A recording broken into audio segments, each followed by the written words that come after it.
ओम शांति। आज है 3/5/2025 की साकार मुरली से।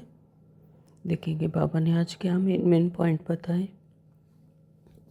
बाबा ने कहा अपने को रास्ते लग देने के लायक बनाओ। जितना पढ़ाई पढ़ेंगे, श्रीमत पर चलेंगे तो रास्ते लग मिल जाएगा। कि स्मृति में रहो तो रावण बनेगी, स्मृति विस्मृत हो जाएगी। सदा स्मृति रहे कि हम स्त्री पुरुष नहीं, हम आत्मा हैं। हम बड़े बाबा शिव बाबा, छोटे बाबा ब्रह्मा द्वारा वर्षा ले रहे हैं। यह स्मृति रावण बनेगी, स्मृति को भुला देगी। जबकि स्मृति आई है कि हम एक बाप के बच्चे हैं, तो रावण बने की स्मृति समाप्त हो जाती है। यह भी पवित्र रहने की बहुत अच्छी युक्ति है, परंतु इसमें मेहनत चाहिए। रूहानी बाप बैठ रूहानी बच्चों को समझाते हैं, देखो सब तिलक यहाँ प्रगति में देते हैं। इस जगह एक तो आत्मा का निवास है, दूसरा फिर राज तिलक भी यहाँ दिया जाता है। तो यह आत्मा की निशानी तो है ही। अब आत्मा को बाप का वर्षा चाहिए, स्वर्ग का, विश्व का राज्य तिलक चाहिए। सूर्यवंशी चंद्रवंशी महाराजा महारानी बनने के लिए पढ़ते हैं। तो बाबा ने कहा कि यह पढ़ना गोया अपने लिए अपने को राज तिलक देना है। अपने लिए हर एक को अपना पुरुषार्थ करना है। कहते हैं बाबा हम ऐसे सपूत बनकर दिखाएंगे। आप हमारी चलन को देखते रहना कि कैसे चलते हैं। आप भी जान सकते हो हम अपने को राज तिलक देने लायक बने हैं या नहीं। बेहद के बाप को याद करते हैं, वह है ही नई दुनिया रचने वाला। तो बाप पतित पावन भी है, ज्ञान सागर भी है। यह सिवाय तुम्हारे और कोई की बुद्धि में नहीं है। यह सिर्फ तुम बच्चे जानते हो। बरोबर हमारा बाबा ज्ञान का सागर, सुख का सागर है। बाप कहते हैं मुझे भी इस ड्रामा में ऊंचते ऊंच पार्ट मिला हुआ है। ड्रामा में एक्टर्स को मालूम होना चाहिए ना कि यह बेहद का ड्रामा है। इनकी आयु कितनी है। बाबा कहते हैं पवित्र जरूर बनना पड़ेगा। जन्म जन्मांतर विषय वितरणी नदी में गोते खाकर थके नहीं हो। कहते भी हैं हम पापी हैं, हम निर्गुण, हारे में कोई गुण नहीं। तो जरूर कभी गुण थे जो अभी नहीं है। बाप कहते हैं मेरा भी ड्रामा में यह पार्ट है। कितने तमो प्रधान बन गए हैं। झूठ, पाप, झगड़ा, क्या क्या लगा पड़ा है। तुम अपने 84 जन्मों को भूल गए, वंडर है। 84 के बदले 84 लाख जन्म लगा दिए हैं। फिर कल्प की आयु भी लाखों वर्ष कह देते। तो घोर अंधियारे में है ना। रावण को बिल्कुल ही जानते नहीं। भक्त लोग रावण को जलाते हैं। कोई रिलीजियस आदमी हो उनको तुम बताओ कि मनुष्य यह क्या क्या करते हैं। सतयुग जिसको हेवन पैराडाइज कहते हो, वहाँ शैतान रावण कहाँ से आया। बाबा कहते बच्चा पैदा हुआ तो उनको सिखलाते हैं यह बोलो, तो सिखलाने से सीख जाता है। तो तुमको बाबा क्या सिखलाते हैं, सिर्फ कहते हैं बाप और वर्षे को याद करो। तो तुम गाते भी हो, तुम मात पिता आत्मा गाती है ना। बरोबर सुख घनेरे मिलते हैं। बाप कहते हैं बच्चे सदा स्मृति रखो कि इस स्त्री पुरुष कि हम स्त्री पुरुष नहीं हैं, हम आत्मा है।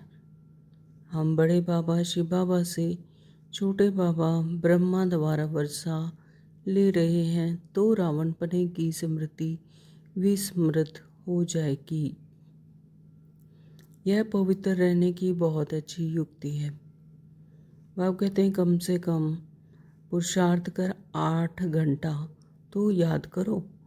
एक घड़ी आधी घड़ी क्लास में आओ तो स्मृति आएगी बाप हमको पढ़ाते हैं। क्लास में आओ तो स्मृति आएगी बाप हमको पढ़ाते हैं। अभी तुम बाप के सम्मुख हो।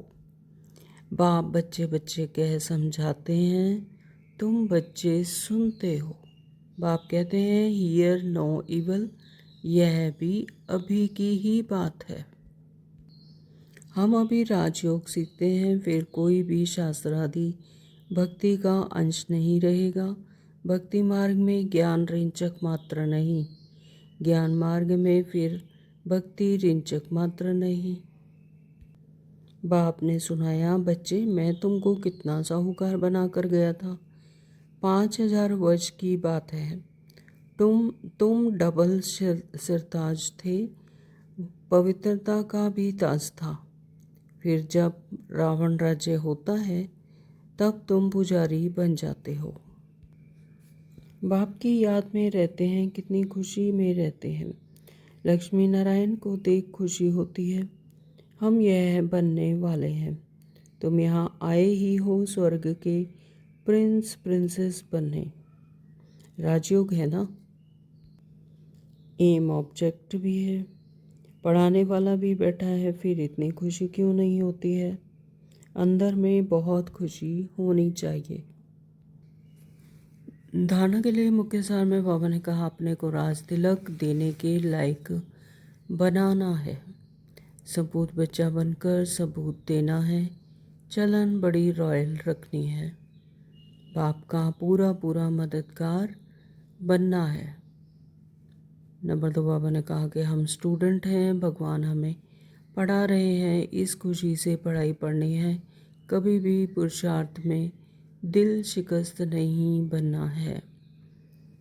वरदान दिया, अपने अधिकार की शक्ति द्वारा त्रिमूर्ति रचना को सहयोगी बनाने वाले मास्टर रचता भव। स्लोगन दिया, अव्यक्त पालना के वरदान का अधिकार लेने के लिए स्पष्टवादी बनो।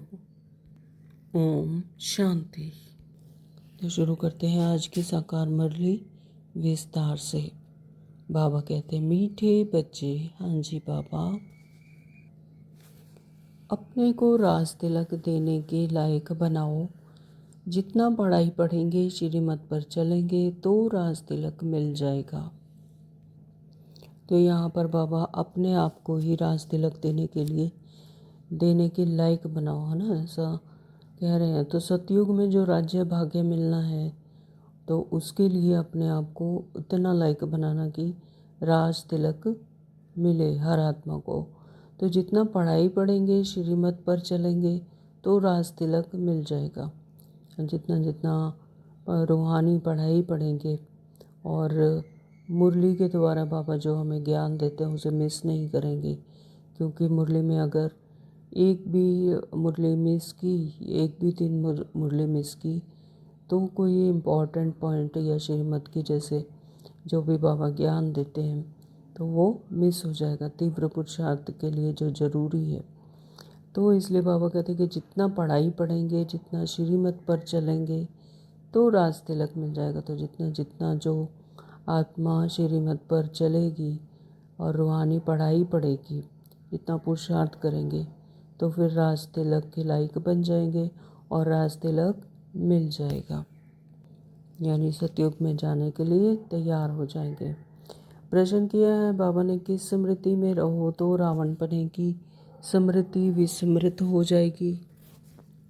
बाबा ने कहा कि सदा स्मृति रहे कि हम स्त्री पुरुष नहीं, हम आत्मा है। तो स्त्री पुरुष होना यानी देह भान में आना। जब देह भान आता है तो फिर अपने आप को स्त्री पुरुष, गरीब अमीर इस तरह से समझने लगते हैं ना। तो देह भान में रोल कॉन्शियसनेस में आ जाते हैं। तो बाबा कहते हैं कि यह स्मृति रहे कि हम स्त्री पुरुष नहीं, हम आत्मा है। तो हम बड़े बाबा शिव बाबा, छोटे बाबा ब्रह्मा द्वारा वर्षा ले रहे हैं। तो ब्रह्मा बाबा के तन से शिव बाबा हमें आकर ज्ञान देकर वर्षा दे रहे हैं। तो यह स्मृति रावणपने की स्मृति को भुला देगी। तो जैसे ही यह स्मृति आती है कि मैं आत्मा हूँ, तो फिर रावणपने की स्मृति को भुला देगी। तो जैसे ही आत्मा की स्मृति आई तो ये स्थूल दुनिया की और इसकी देह भान की स्मृति भी स्मृति हो जाती है, यानी रावणपने की स्मृति को भुला देगी। तो जबकि स्मृति आई है कि हम एक बाप के बच्चे हैं, तो रावणपने की स्मृति समाप्त हो जाती है।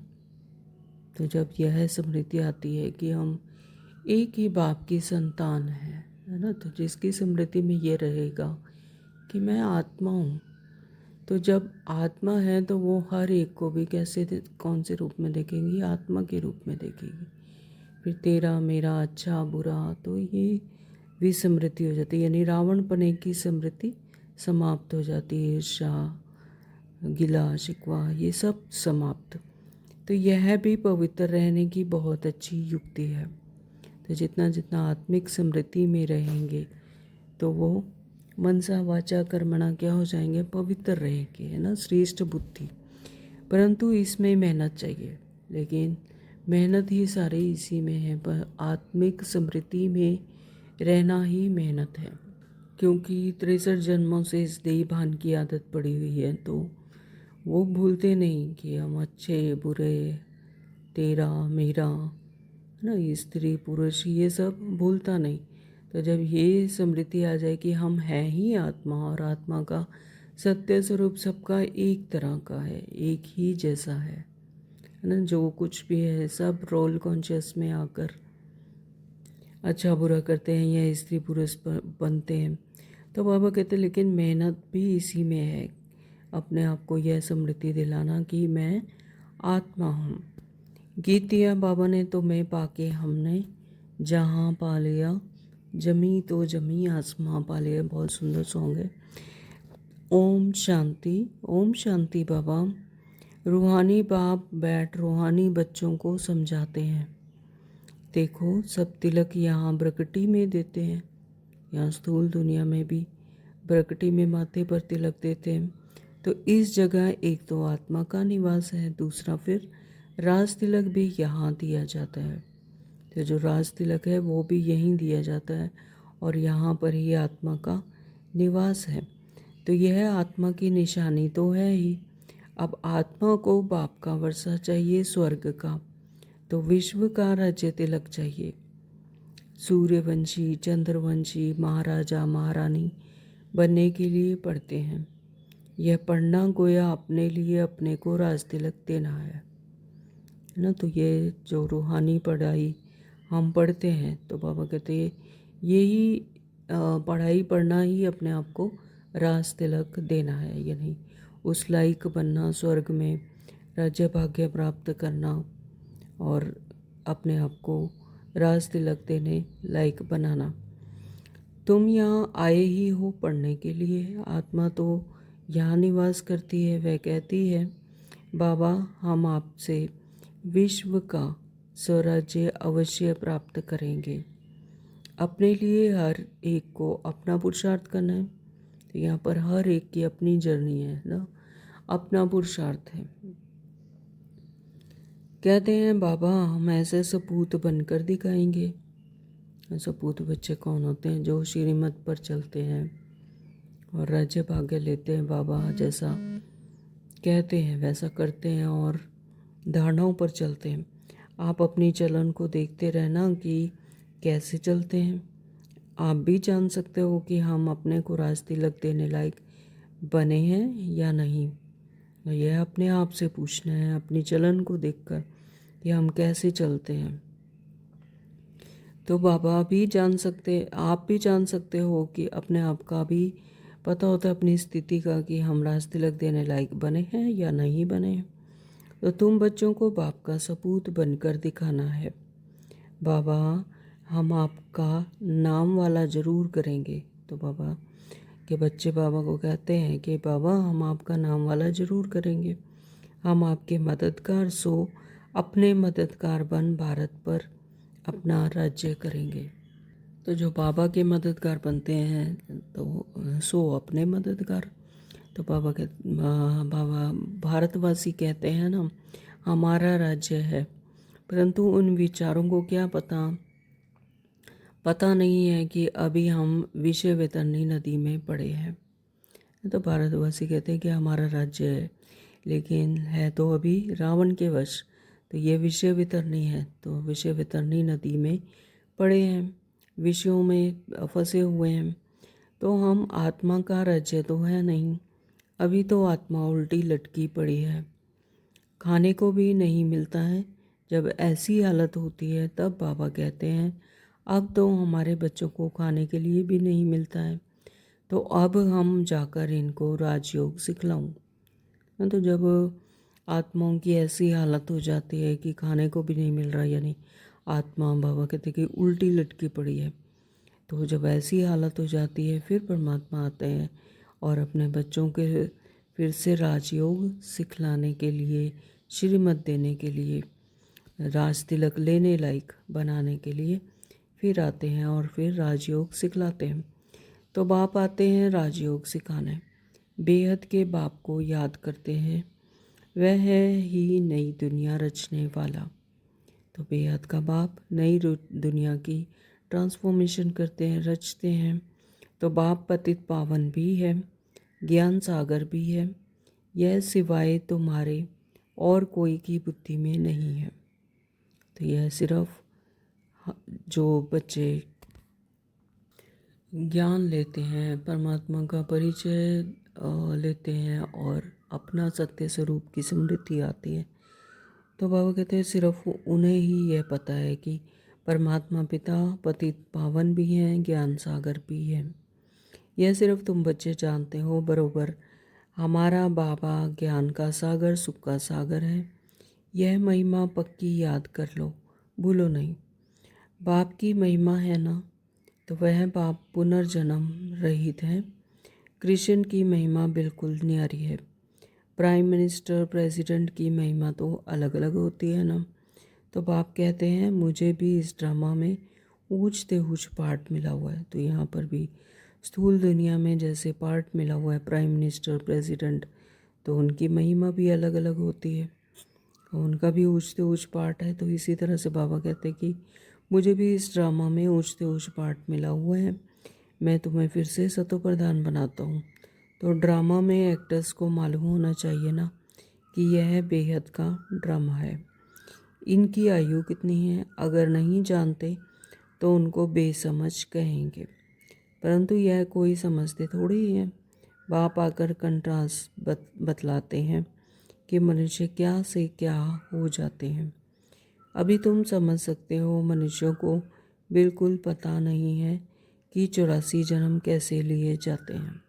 तो यह कंट्रास्ट बाबा ही हमें बताते हैं कि पहले सृष्टि चक्र पर जब आत्मा आती है तो उसका कौन सा स्वरूप होता है, और फिर धीरे धीरे जन्म दर जन्म लेते लेते 84 जन्म लेते लेते लास्ट जन्म में कितनी पतित बन जाती है ना। 84वें जन्म में अपने तमो प्रधानता में जब पहुंच जाती है, फिर बाबा को पुकारती है, फिर बाबा आकर फिर से हमारा सतो प्रधानता में लाते हैं। तो बाबा कहते हैं कि अभी तुम समझ सकते हो कि मनुष्यों को बिल्कुल पता नहीं है कि 84 जन्म कैसे लिए जाते हैं।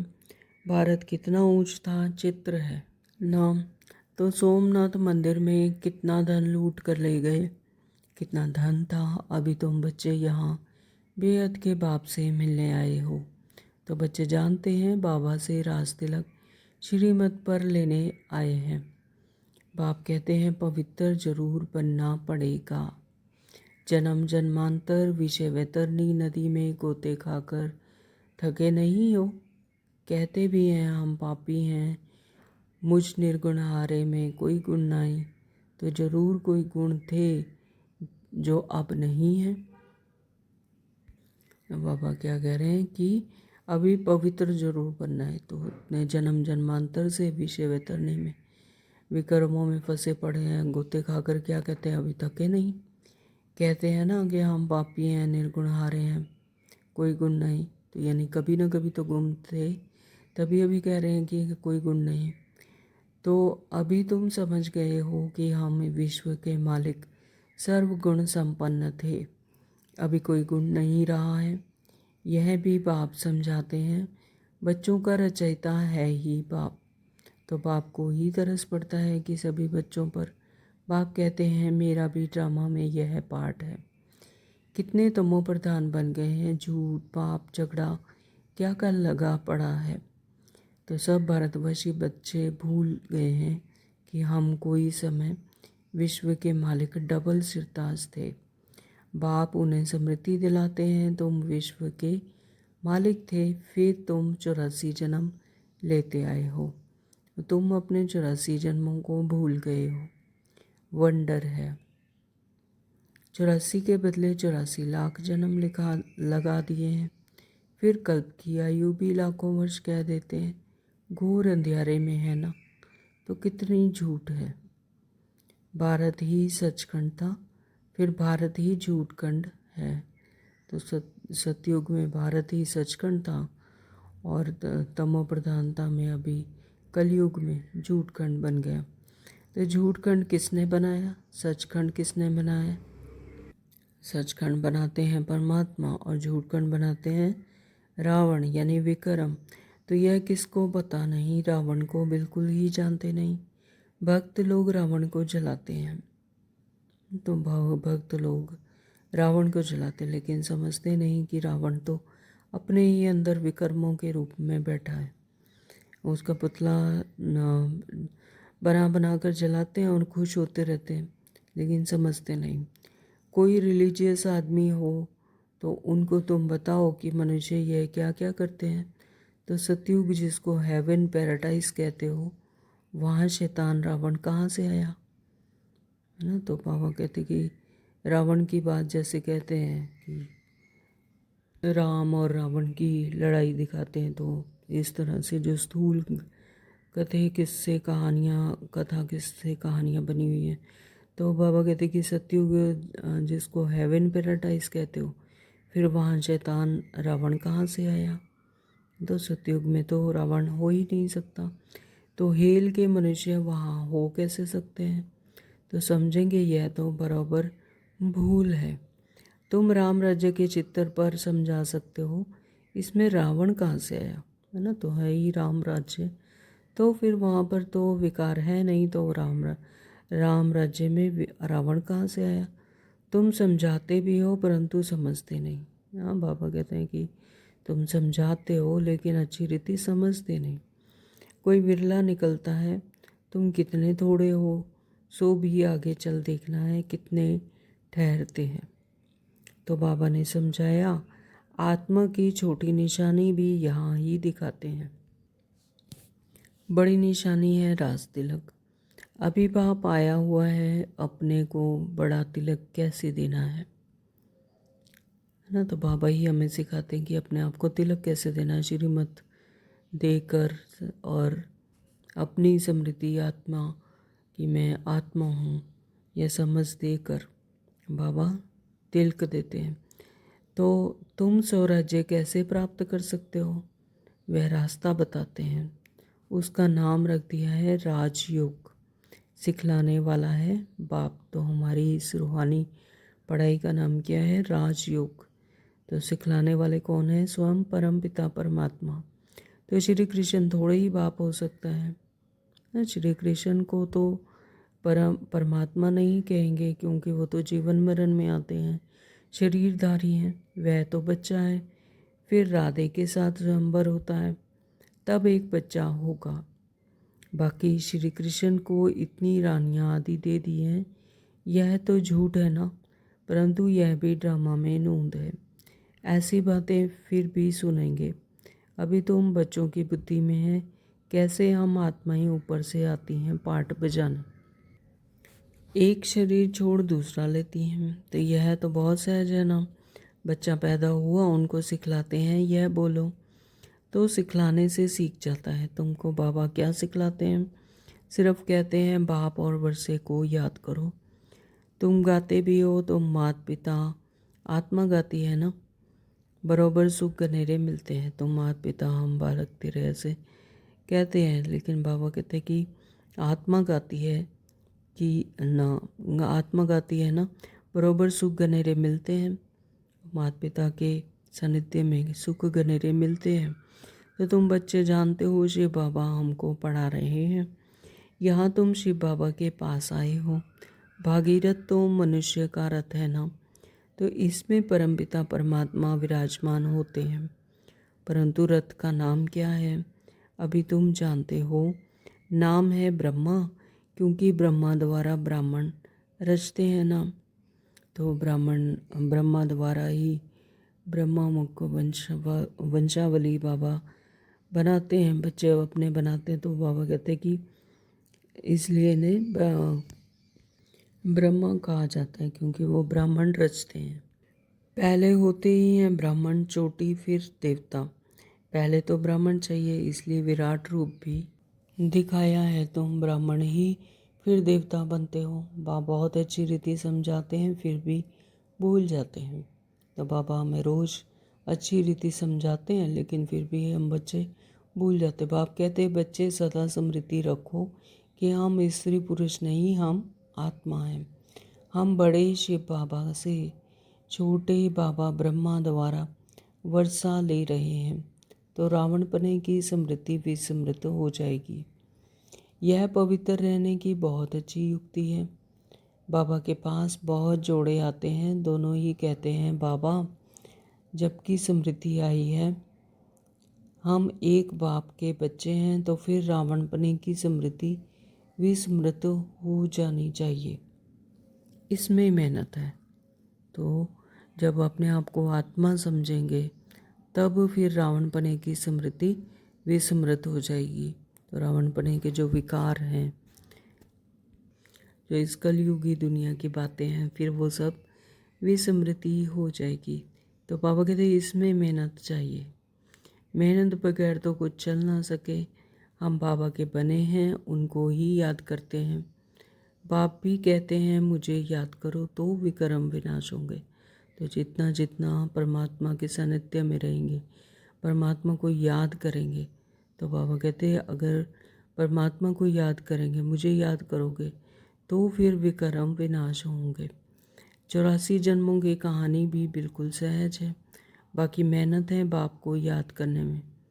बाप कहते हैं कम से कम पुरुषार्थ कर 8 घंटा तो याद करो, है ना। तो बाबा क्या कह रहे हैं कि कम से कम पुरुषार्थ कर कर 8 घंटे, दिन में 24 घंटे होते हैं, उसमें से 8 घंटे बाकी काम भी करो, लेकिन 8 घंटा याद करो। 1 घड़ी आधी घड़ी क्लास में आओ तो स्मृति आएगी। बाप हमको यह पढ़ाते हैं। तो अभी तुम बाप के सम्मुख हो ना, तो बाप बच्चे बच्चे कह समझाते हैं, तुम बच्चे सुनते हो।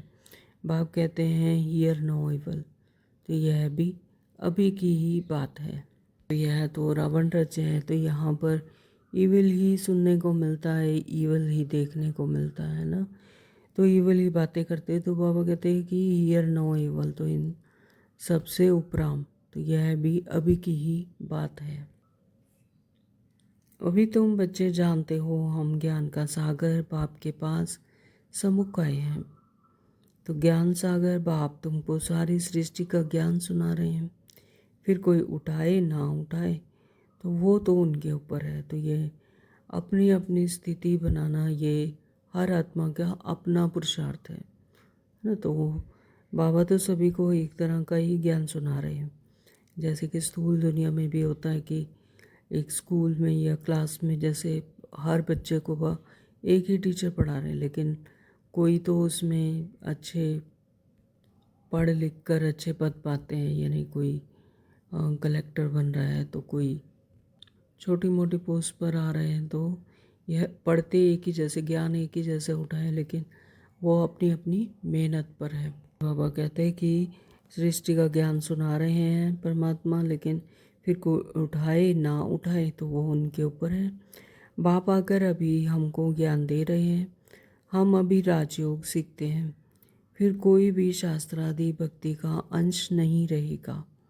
बाबा राजयोग सिखा रहे हैं जो कि सबसे उत्तम है। तो बाबा कहते हैं फिर शास्त्र आदि भक्ति का अंश नहीं रहेगा। भक्ति मार्ग में ज्ञान रिचक मात्र नहीं, भक्ति मार्ग में ज्ञान है ही नहीं, क्योंकि भक्ति मार्ग में सिर्फ महिमा करते हैं अपने इष्ट देव की, है ना। तो ज्ञान रिंचक मात्र भी नहीं है बाबा कहते। और ज्ञान मार्ग में फिर भक्ति रिंचक मात्र नहीं। तो जब ज्ञान मिल जाता है फिर उसमें भक्ति नहीं है, वो रिंचक मात्र नहीं है। तो ज्ञान सागर जब आए तब वह ज्ञान सुनाए। तो जब ज्ञान सागर स्वयं आकर ज्ञान सुनाते हैं, जब वो आते हैं तब वो ज्ञान सुनाते हैं। तो उनका ज्ञान है ही सद्गति के लिए, सद्गति दाता है ही एक, जिसको ही भगवान कहा जाता है। तो भगवान उन्हें कहते हैं जो आकर हमें ज्ञान देते हैं, सच्चा सच्चा ज्ञान देते हैं, सद्गति दाता हैं, उन्हें ही भगवान कहा जाता है। सब एक ही पतित पावन को बुलाते हैं, फिर दूसरा कोई को कैसे सकता है। तो सब इतने जन्मों से पतित पावन को बुलाते हैं कि पतित पावन आओ हमें पावन बनाओ। तो बाबा कहते हैं फिर दूसरा कैसे हो सकता है। अभी बाप द्वारा तुम बच्चे सच्ची बातें सुन रहे हो। बाप ने सुनाया बच्चे मैं तुमको कितना साहूकार बना कर गया था। तो सब बाबा हमें सतयुग में जब भेजते हैं, यानी सतयुग के लायक बनाते हैं, तो कितना बाबा कहते कितना साहूकार बना के संपन्न बना के गया। लेकिन 5000 वर्ष की बात है, तुम डबल सिर ताज थे, पवित्रता का भी ताज था। तो फिर जब रावण राज्य होता है तो तुम पुजारी बन जाते हो, है ना। तो यानी तुम ही पूज्य, फिर तुम ही पुजारी बन जाते हो, तो अपनी ही पूजा करना शुरू कर देते हो। अब आप पढ़ाने आए हैं तो उनकी श्रीमत पर चलना है, औरों को भी समझाना है। तो बाप अभी पढ़ाने आए हैं, तुम्हें खुद भी समझना है और औरों को भी समझाना है। बाप कहते हैं मुझे यह शरीर लोन लेना पड़ता है, यानी ब्रह्मा बाबा का जो शरीर है वो लोन लेना पड़ता है। तो महिमा सारी उस एक की ही है, मैं तो उनका रथ हूँ, बैल नहीं हूँ। बलिहारी सारी तुम्हारी है, बाबा तुमको सुनाते हैं, मैं बीच में सुन लेता हूँ। तो ये कौन कह रहे हैं, ब्रह्मा बाबा कह रहे हैं कि मैं तो उनका रथ हूँ, बलिहारी सारी तुम्हारी है, बाबा तुमको सुनाते हैं, मैं बीच में सुन लेता हूँ। तो बाबा शिव बाबा तुम बच्चों को सुनाते हैं और मैं सुन लेता हूँ, ऐसा कह रहे हैं ब्रह्मा बाबा। मुझ अकेले को कैसे सुनाएंगे, तुमको सुनाते हैं, मैं भी सुन लेता हूँ। तो यह भी पुरुषार्थी स्टूडेंट है, तुम भी स्टूडेंट हो। तो जैसे बाबा पुरुषार्थी स्टूडेंट रहे तो हम सभी वैसे ही स्टूडेंट हैं। तो यह भी पढ़ते हैं, बाप की याद में रहते हैं, कितनी खुशी में रहते हैं। लक्ष्मी नारायण को देख खुशी होती है, हम यह बनने वाले हैं। तुम यहाँ आए ही हो स्वर्ग के प्रिंस प्रिंसेस बनने के लिए। तो लक्ष्मी नारायण को जब देखते हैं मंदिर वगैरह में, जब जाते हैं मंदिरों में, तो वहाँ पर भी लक्ष्मी नारायण की अगर मूर्तियाँ देख लेते हैं तो ही कितनी खुशी आती है। तो यानी उनकी जो मूर्तियाँ हैं उनसे ही आत्माओं को कितनी खुशी मिलती है। उन्होंने ऐसा पुरुषार्थ किया कि उनकी मूर्ति स्वरूप से भी सभी को खुशी मिलती है। तो हम बनने वाले हैं, हम यह बनने वाले हैं, तो ये खुशी रहती है कि हम भी वही पढ़ाई कर रहे हैं कि हम भी बनने वाले हैं। तो तुम यहाँ आए ही हो स्वर्ग के प्रिंस प्रिंसेस बनने के लिए। तो यहाँ पर राजयोग सीखते हैं, फिर से सतयुग में जाकर प्रिंस प्रिंसेस बनने के लिए। तो राजयोग है ना, तो एम ऑब्जेक्ट भी है, पढ़ाने वाला भी बैठा है, फिर इतनी खुशी क्यों नहीं होती है। वो कहते हैं कि यह एम ऑब्जेक्ट है और राजयोग है और पढ़ाने वाला भी बैठा हुआ है और हम पढ़ रहे हैं, तो फिर इतनी खुशी क्यों नहीं होती है। अंदर में बहुत खुशी होनी चाहिए। बाबा से हम कल्प कल्प वर्षा लेते हैं या ज्ञान के सागर के पास आते हैं, पानी की तो बात ही नहीं है, यह तो बाप सम्मुख समझा रहे हैं। तो ज्ञान सागर के पास आए हैं, ज्ञान सागर यानी ज्ञान के दाता, ज्ञान से भरपूर, नॉलेजफुल। पर बाबा कहते पानी की बात नहीं है, वो वाला सागर नहीं, यह तो बाप सम्मुख समझा रहे हैं। तुम भी यह देवता बनने के लिए पढ़ रहे हो, तो हम सब भी देवता बनने के लिए पढ़ रहे हैं। तो बच्चों को बहुत खुशी होनी चाहिए। अभी हम जाते हैं अपने घर, अब जो जितना पढ़ेंगे उतना ऊंच पद पाएंगे। हर एक को अपना पुरुषार्थ करना है, दिल होल, दिल शिकस्त मत बनो, है ना। बाबा कहते हैं कि पुरुषार्थ करना है, दिल शिकस्त मत बनो, बहुत बड़ी लॉटरी है। समझते हुए भी फिर आश्चर्यवत भगंती हो पढ़ाई को छोड़ देते हैं, ना। तो माया कितनी प्रबल है, तो विक्रम में फंस जाते हैं। माया का पॉम्प शो इतना है कि फिर सब कुछ समझते हुए भी, सारा ज्ञान लेते हुए भी फिर भगंती हो जाते हैं, पढ़ाई छोड़ देते हैं। अच्छा, मीठे मीठे सिकलते बच्चों प्रति माता पिता बाप दादा का याद प्यार और गुड मॉर्निंग। रूहानी बाप की रूहानी बच्चों को नमस्ते। हम रूहानी बच्चों की रूहानी बाप को नमस्ते जी, नमस्ते जी, नमस्ते जी। शुक्रिया बाबा, आपका बहुत बहुत शुक्रिया। धारणा के लिए मुख्य सार में बाबा ने कहा, अपने को राज तिलक देने के लायक बनाना है, सपूत बच्चा बनकर सबूत देना है और चलन बड़ी रॉयल रखनी है। बाप का पूरा पूरा मददगार बनना है, अपने आप को राज तिलक लायक देने के लायक बनाना है। तो जो बाबा श्रीमत दे रहे हैं उस पर पूरा पूरा चलकर, धारणाओं में रहकर सपूत बच्चा बनकर सबूत देना है।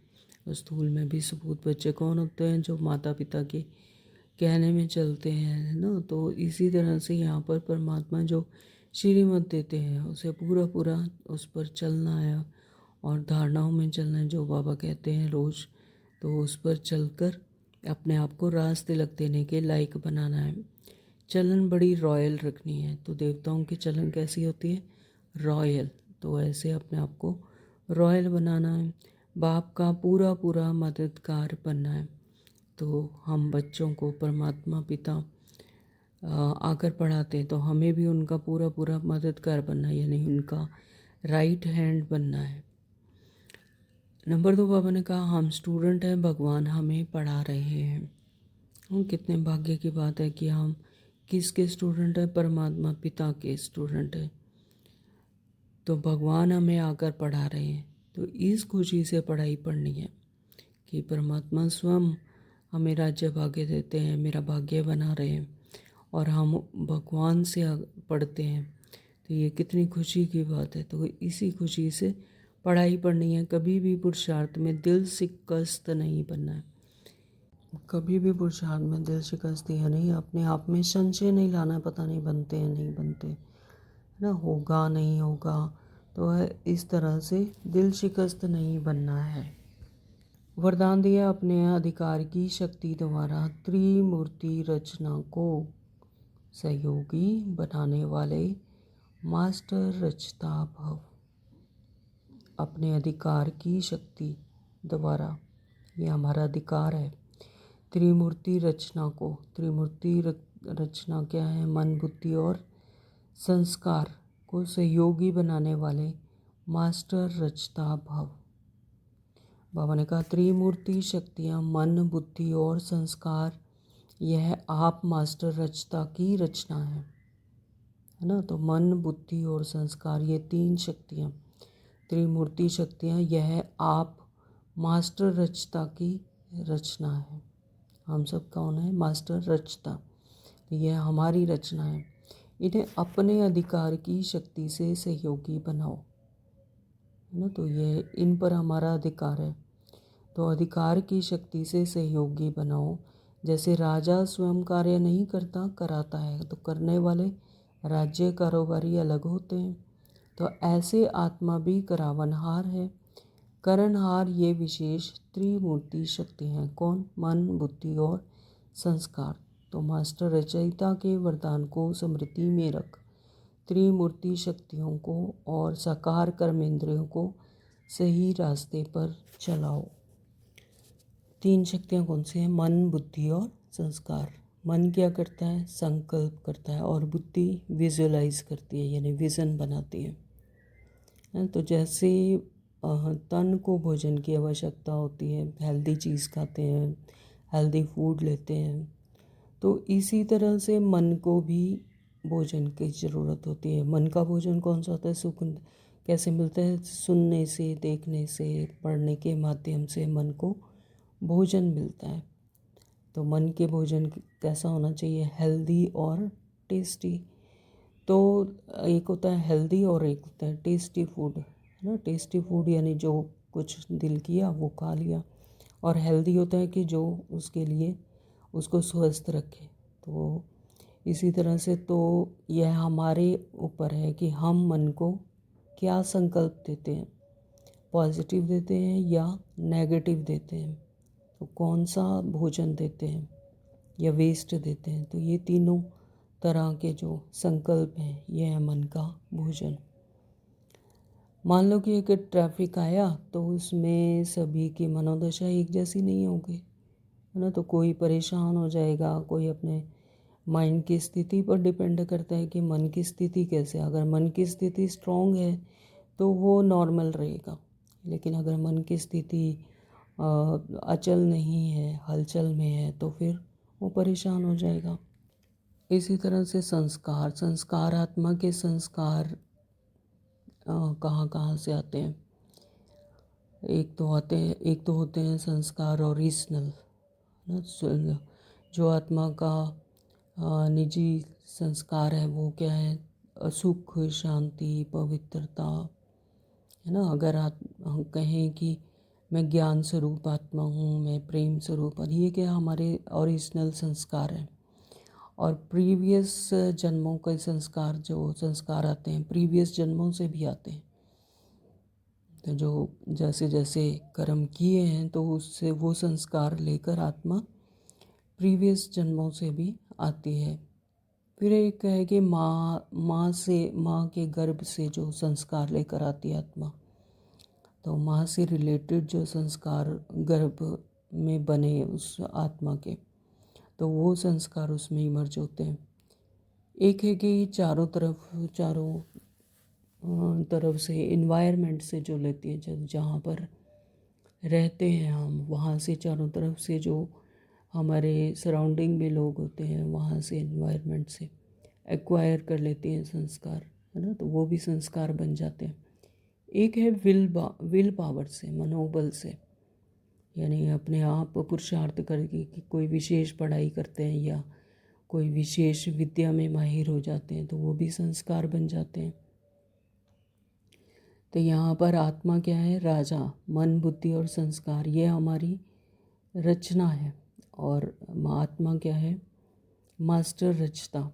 तो अगर हम कहें कि मेरा गुस्सा देखा नहीं है अभी तुमने, तो गुस्से को वो उसने क्या बना लिया, अपना संस्कार बना लिया। तो मुझे ऐसे भी कहते हैं कि मुझे तो बहुत ईर्ष्या हो रही है, तो अपने आप को ही मतलब उसे ठीक मान रहे हैं और उसे अपना संस्कार बना रहे हैं। अगर इसकी जगह ये कहें कि मैं एक शांत स्वरूप आत्मा हूँ, है ना, वाह मेरा भाग्य है, वाह मेरी किस्मत, है ना, मुझे इतना अच्छा परिवार मिला, इतना अच्छा घर मिला, परमात्मा आपका बहुत बहुत शुक्रिया। तो इससे भी क्या है, आत्मा का वैसा संस्कार बन जाता है, आत्मा को वैसी शक्ति मिलती है। तो यह मुझे आत्मा पर है कि मैं क्या क्रिएट कर रहा हूँ। एक मन बुद्धि के लिए भी एक कहानी थी कि एक राजा था, उसने उसे किसी संत के पास गया तो उसने उसको एक गिफ्ट दिया। तो गिफ्ट था वो एक जिन। तो उसने कहा कि ये जो जिन है ये तुम्हारे सब काम करेगा। तो वह जिन में पावर है और लेकिन बुद्धि नहीं है, तो जिनको जो कहो वो वैसा करता था। तो राजा उसे कहता है कि मेरे राज्य में जाको देखो कि किसी को कोई कमी तो नहीं है, वो पूरा करो। लेकिन उसमें एक बात थी कि अगर जिनको कोई काम नहीं मिला तो वह तुम्हें खा जाएगा। तो राजा कहता नहीं है, ऐसा तो हो ही नहीं सकता, मेरे पास बहुत काम है, तो मैं करवाऊँगा। तो वो जिनको कहता है कि जाओ, तुम मेरे राज्य में जाओ और जो कोई दुखी हो तो, और ये जिसको कोई कमी हो तो वो पूरी करो। तो वो जो जिन था, तो जिन तो सारा कुछ कर सकता है, तो वो तो जाता है और थोड़ी देर में आ जाता है वापस। देखिए हाँ, आपके राज्य में सब कुछ, सब सुखी हैं, सब हर तरह से सब कुछ संपूर्ण है। तो ऐसे ही फिर वो और काम बताता है तो वो और करके आके फिर उसके पास बैठ जाता है। अब जिन जो है फिर वो राजा को खाने के लिए तैयार हो जाता है कि मुझे काम बताओ, नहीं तो मैं तुम्हें खा जाऊंगा। तो अब जो जिन है वो क्या है, मन है। तो उसमें पावर है लेकिन बुद्धि नहीं है। तो वो फिर साधु के पास फिर गया, तो उसने साधु से फिर कहा कि भाई ये तो मुश्किल हो गई, ये कैसा गिफ्ट तुमने मुझे दे दिया, ये तो मतलब ये आकर मुझे फिर अब खाने के लिए तैयार हो गया, इसने तो सब काम मेरे मिनटों सेकंड में कर दिए, अब मैं क्या करूं। साधु ने ही, मैं उसको साधु संत ने ही उनको बताया कि ऐसा करो, अपने वहाँ पर आंगन में एक सीढ़ी रखो और इसको जिनको बोलो कि ऊपर चढ़ो नीचे उतरो। तो उसने ऐसा ही किया, तो वो सीढ़ी उतरता रहा और चढ़ता रहा, उतरता रहा चढ़ता रहा। तो यानी वो जिनको ये नहीं, ये भी तो कह सकता था कि मैं क्यों चढ़ूँ और मैं क्यों उतरूँ, लेकिन क्या था कि बुद्धि नहीं है, जिनमें बुद्धि नहीं पावर है तो वो कर सकता है, वो यही करता रहा और राजा सुखी हो गया। इसी तरह से ये मन भी है, तो इसमें पावर है लेकिन बुद्धि नहीं है। मन और बुद्धि दोनों अलग अलग हैं। अब ये आत्मा पर है कि हम मन के साथ बुद्धि को यूज़ करते हैं या नहीं करते हैं, है ना। बुद्धि मन को लगाम देती है, मन में शक्ति है लेकिन बुद्धि में लगाम है, बुद्धि उसको डायरेक्शन देती है, परखने का काम करती है, एनालाइज करती है, ये बुद्धि का काम है। मान लो कि कोई टीवी देख रहे हैं और सीन को देख देख कर रो रहे हैं, है ना, दुखी हो रहे हैं, परेशान हो रहे हैं, लेकिन बुद्धि जो है वो फिर मन को बताएगी कि अरे ये तो मूवी है, ये नाटक है, ये तो झूठ का ड्रामा है, तो फिर मन चुप हो जाता है। तो वो बुद्धि यानी डायरेक्शन देती है मन को, फिर मन उसके अकॉर्डिंग चलता है।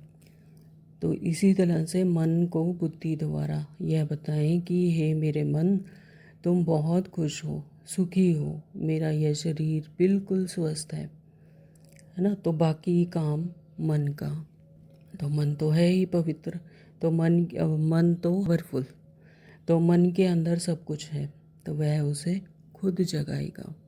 तो इसीलिए बाबा ने कहा कि मास्टर रचयिता के वरदान को स्मृति में रख त्रिमूर्ति शक्तियों को और साकार कर्मेंद्रियों को सही रास्ते पर चलाओ। स्लोगन दिया बाबा ने, अव्यक्त पालना के वरदान का अधिकार लेने के लिए स्पष्टवादी बनो। अव्यक्त पालना, अगर परमात्मा की अव्यक्त पालना चाहिए, अगर अव्यक्त पालना के वरदान का अधिकार लेना है तो स्पष्टवादी बनो, सच सच स्पष्टता से परमात्मा को सब कुछ बताओ। ओम शांति। आज के अव्यक्त इशारे हैं, रूहानी रॉयल्टी और प्योरिटी की पर्सनैलिटी धारण करो। पवित्रता सिर्फ ब्रह्मचार्य नहीं है, वह तो फाउंडेशन है ना। पवित्रता क्या है, सिर्फ ब्रह्मचार्य नहीं है, वह तो फाउंडेशन है, लेकिन साथ में और चार भी हैं। क्रोध और सभी साथी जो हैं उन महाभूतों का त्याग, साथ साथ उनके जो बाल बच्चे छोटे छोटे अंश मात्र हैं, अंश मात्र हैं, उनका भी त्याग करो, तब कहेंगे प्योरिटी की रूहानी रॉयल्टी धारण की है।